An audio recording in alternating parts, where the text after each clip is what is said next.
भारत वो देश है जिसने कोरोना के संकट में दुनिया के 150 से ज्यादा देशों को उस संकट की घड़ी में दवाइयां भेजी। भारत वो देश है जिसने 100 से अधिक देशों को मुफ्त वैक्सीन भेजकर करोड़ों करोड़ों लोगों का जीवन बचाया। कोरोना के समय में आपने भी यहां जिस सेवा भावना से काम किया, वही हमारी संस्कृति की विशेषता है। आज शहीदों के सरताज पंचम सिख गुरु श्री गुरु अर्जुन देव जी का शहीदी पर्व है। हमें गुरु जी के जीवन से सभी की सेवा करने शिक्षा मिलती है। गुरु अर्जुन देव जी ने ही दसंध प्रणाली शुरू की थी। इसी प्रेरणा से कोरोना के दौरान भी कितने ही गुरुद्वारों के लंगर ने यहां लोगों की मदद की। इसी दौर में कितने ही मंदिरों की रसोई यहां पीड़ितों के लिए खुल गई।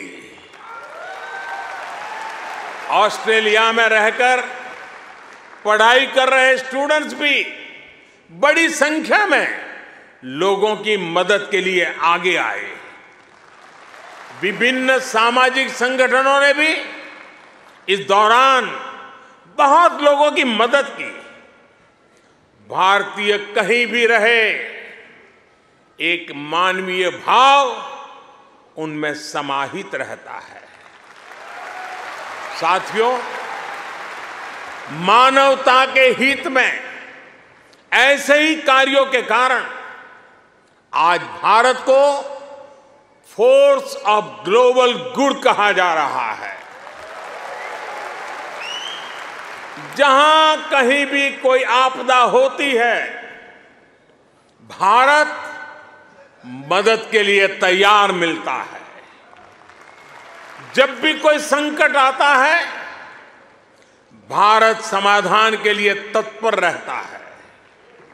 आज चाहे इंटरनेशनल सोलर अलायंस के द्वारा सौर ऊर्जा का उपयोग बढ़ाना हो, चाहे आपसी सहयोग के माध्यम से डिजास्टर रिजिलिएंट इंफ्रास्ट्रक्चर तैयार करना हो, चाहे इंटरनेशनल बिग कैट अलायंस को नेतृत्व देना हो, भारत ने हमेशा अलग अलग देशों को एकजुट करने के लिए एक बाइंडिंग फोर्स की तरह काम किया है।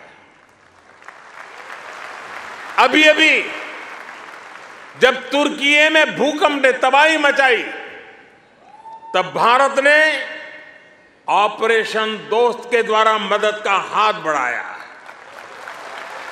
भारत अपने हितों को सबके हितों से जोड़कर देखता है।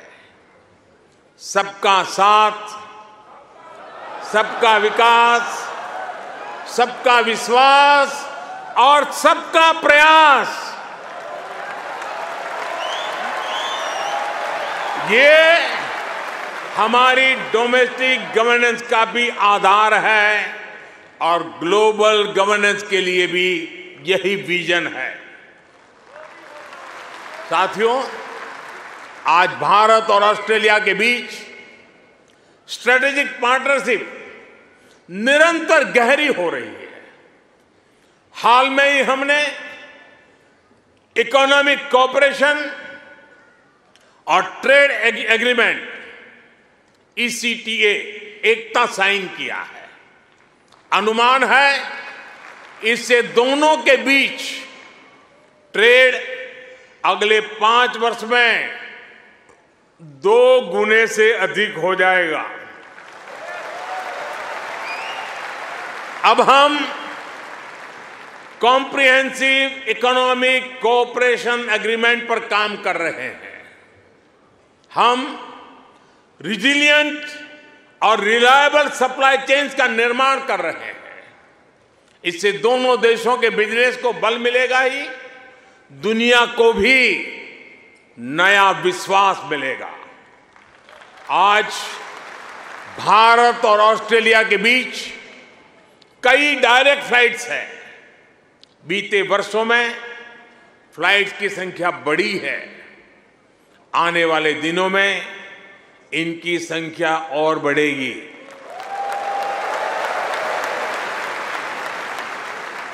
एक दूसरे की डिग्रियों को मान्यता देने को लेकर भी दोनों देश आगे बढ़े हैं और इससे हमारे स्टूडेंट्स को बहुत लाभ होगा।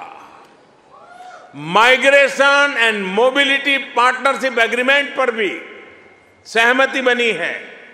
इससे हमारे स्किल्ड प्रोफेशनल्स के लिए ऑस्ट्रेलिया आना और यहां काम करना आसान होगा। और साथियों, आज जब मैं आपके बीच आया हूं तो एक घोषणा भी करने जा रहा हूं।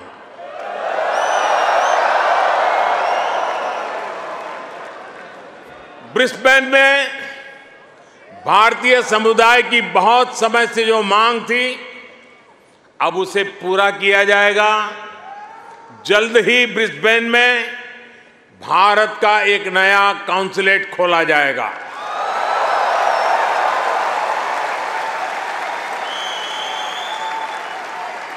फ्रेंड्स, भारत और ऑस्ट्रेलिया की गहरी होती पार्टनरशिप मां भारती में आस्था रखने वाले प्रत्येक व्यक्ति को सशक्त करेगी। आपके पास टैलेंट है, अपनी स्किल की ताकत है और साथ ही अपने कल्चरल वैल्यूज भी है। ये वैल्यूज आपको ऑस्ट्रेलिया के लोगों के साथ घुल मिलकर रहने में बड़ी भूमिका निभाते हैं। मैं कल ही पापुआ न्यू गिनी से आया हूं। वहां मैंने स्थानीय भाषा में तमिल साहित्य तिरुकुरल के अनुवाद का लोकार्पण किया। ये अनुवाद वहां भारतीय मूल के एक स्थानीय गवर्नर ने किया है। एक जीता जागता उदाहरण है कि कैसे हम विदेश में रहते हुए भी अपनी जड़ों पर गर्व करते रहें, जड़ों से जुड़े रहे। आप भी यहां ऑस्ट्रेलिया में भारतीय संस्कृति की खुशबू फैला रहे हैं। आप ऑस्ट्रेलिया में भारत के कल्चरल एम्बेसडर हैं, भारत के ब्रांड एम्बेसडर्स हैं।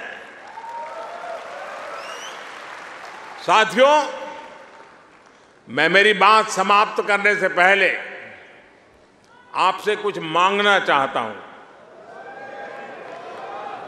देंगे? आवाज जरा धीमी हो गई। देंगे? पक्का? प्रॉमिस? मैं आपसे ये मांग रहा हूं और आपसे आग्रह करूंगा कि आप जब भी भारत आए, अपने साथ कोई न कोई ऑस्ट्रेलियाई मित्र और उनके परिवार को भी साथ लेकर के आए।